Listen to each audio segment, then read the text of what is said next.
Good morning.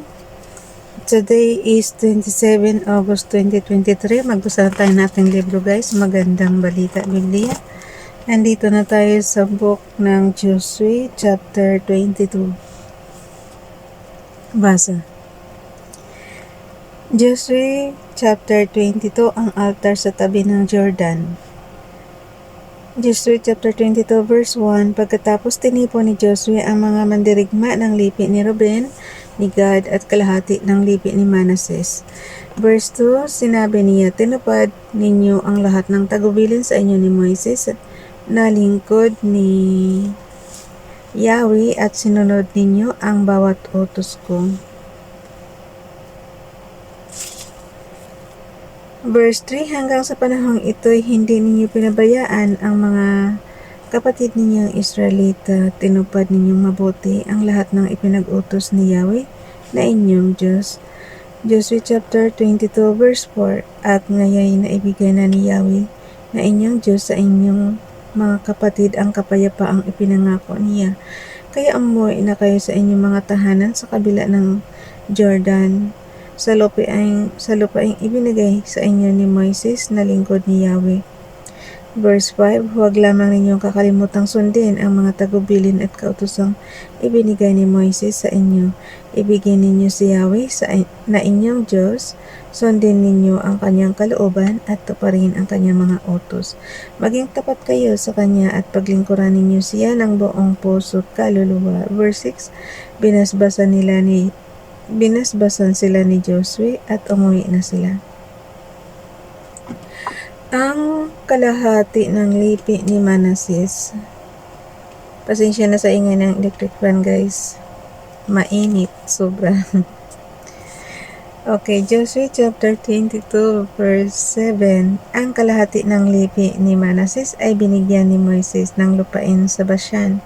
Ang kalahati ay binigyan ni Joshua ng lupa sa kanluran ng Jordan katabi ng iba pang lipi ng Israel.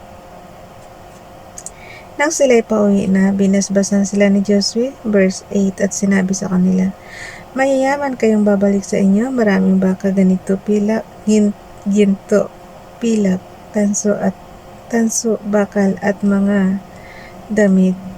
Bahagi na ninyo ng mga nasamsam ninyo sa mga kaaway ang inyong mga kapatid. Verse 9, umuwi na nga ang mga mandirigma ng lipi ni Ruben, ni Gad at kalahati ng lipi ni Manases. Iniwan nila sa Kanaan ang ibang mga Israelita at bumalik sila sa Gilead sa lupang naging bahagi nila ayon sa inuutos ni Yahweh sa pamamagitan ni Moises.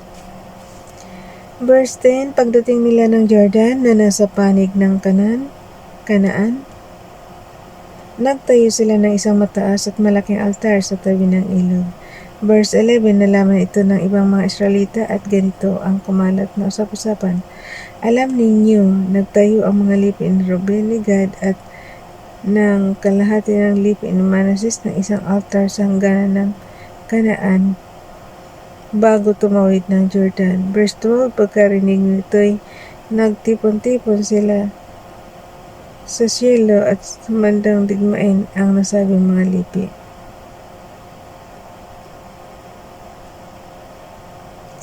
Verse 13, sinugo ng kanyang Israel, inantok na yata ako. Inaantok pa ako.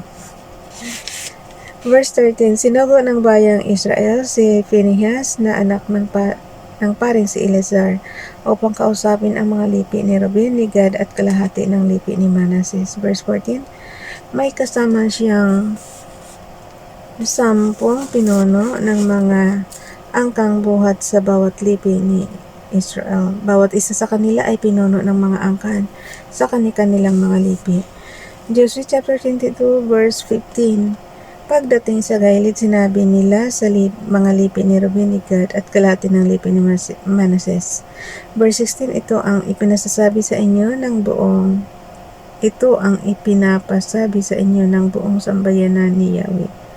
Bakit ninyo ginawa ang ganitong pagtataksil sa Diyos ng Israel? Naghihimagsik kayo laban kay Yahweh sa pagtatayo ninyo ng sariling altar. Siya ay tinalikuran ninyo. Verse 17, nalimutan na ba ninyo ang kasalanan natin sa Peor. Hanggang ngayon nagtitiis pa tayo.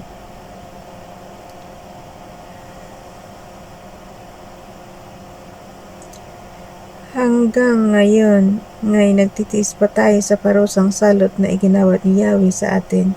Hindi pa ba sapat iyon? Verse 18, at ngayon nangahas pa kayong talikuran siya? Kapag naghimagsik kayo kay Yahweh ngayon, bukas din ay magagalit siya sa buong Israel.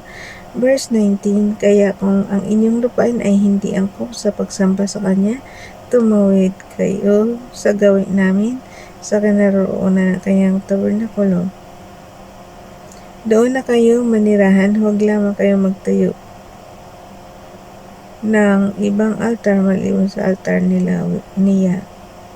Yahweh na ating Diyos, sapagkat iyan ay paghihimagsik laban sa Kanya at sa amin. Verse 20, nakalimutan na ba ninyo si Akan na anak ni Zerah nang sumaway siya sa utos tungkol sa mga bagay?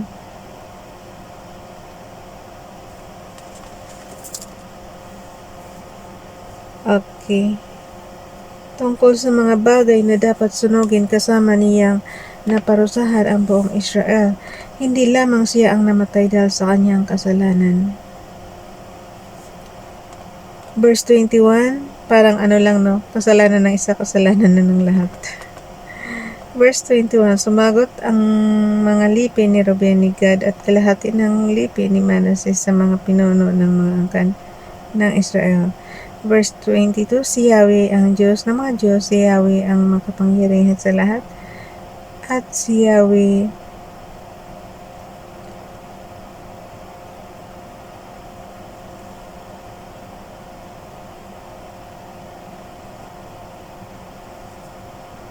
Ulitin ko nga guys yung verse 21. Bakit naantok pa ako, oy? Yung mata ko ba, hindi makabasa kasi pumipikit.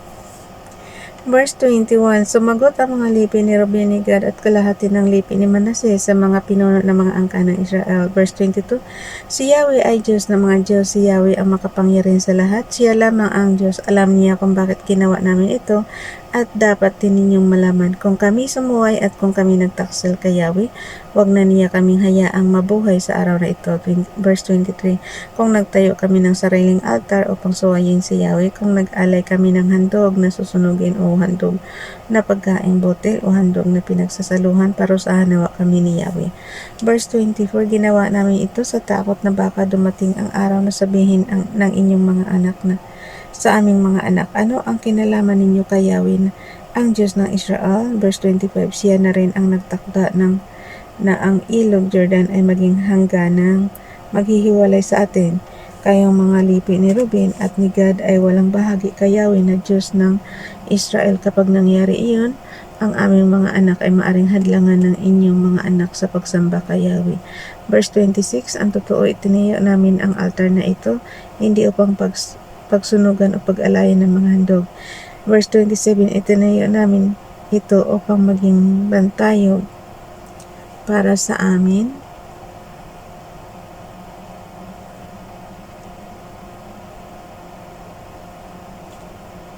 para sa inyo at para sa ating mga salinlahi, upang maging katibayan na talagang sinasamba natin si Yahweh sa pamamagitan ng mga handog na susunugin, mga alay at handog na pinagsasaluhan.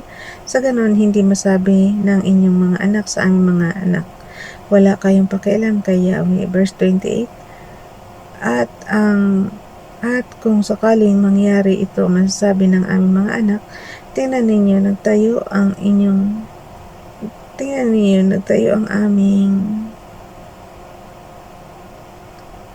mga ninuno ng isang altar na katulad ng altar ni Yahweh, hindi upang pagsunugan o pag-alayan ng mga handog, kundi upang maging saksi para sa amin at para sa inyo. Verse 29,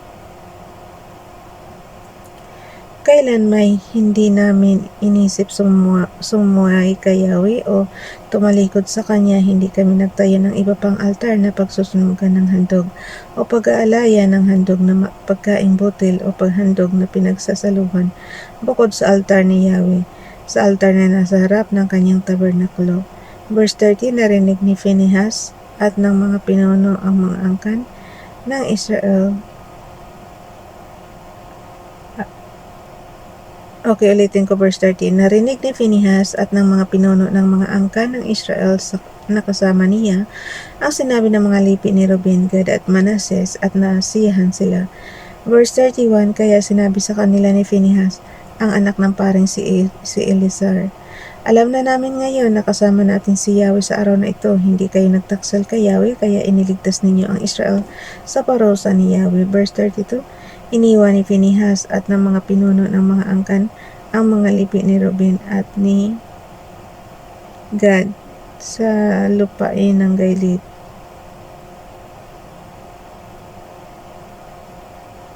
Okay, verse at sa lupain ng Gilead. Nagbalik na sila sa Kanaan at iniulat sa Israel ang buong pangyayari. Verse 33, natuwa ang mga Israelita at nagpuri sa Diyos, hindi na nila muling nabanggit ang balak nilang paglusob at pagwasak sa lupain ni Gad at Ruben. Verse 34, ang altar na iyon ay tinawag na saksi sapagkat sabi ng mga lipi ni Gad at Ruben, saksi ito para sa ating lahat na si Yahweh ay siyang Diyos. Okay, saksi ito para sa ating lahat na si Yahweh ay siyang Diyos. O kasi itong guys, chapter 23 ang pamamaalam ni Josue. Wala, inaantok talaga ako, yung mata ko pumipikit. Bye everyone, God bless.